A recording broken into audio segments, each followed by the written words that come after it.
কি রান্না করেছো? এই তো রান্না হয়ে গেছে, খেতে দেবো। থালা বাসন সব নিয়ে চলে এসেছি। দেখ, এখানে আছে তো সাদা ভাত, উচ্ছে ভাজা। খাবি তো?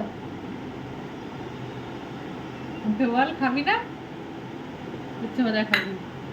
আর ওই দিন সে চিকেন একটু রেখে দিয়েছিলাম, ভেবেছিলাম যে কালকে তোর কিছু বানিয়ে দেবো, খেয়াল নেই টিফিনে, তাই জন্য বানানো হয়নি।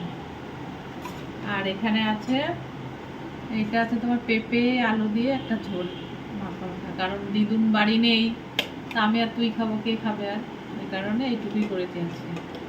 তো চল তোকে খেতে দিয়ে দিই, খিদে পেয়ে গেছে তাই তো? তো মুখে কথা নেই। তুই ওই ঝোলটা নিবি তো, না খালি ইয়ে নিবি? খালি দাঁড়া, আমি হাতাটা নিয়ে আসতে ভুলে গেছি, দরকারি না। না। অল্প একটু তাহলে পেঁপে আলু তরকারিটা দিচ্ছি, আর মাংস দিয়ে খাবো।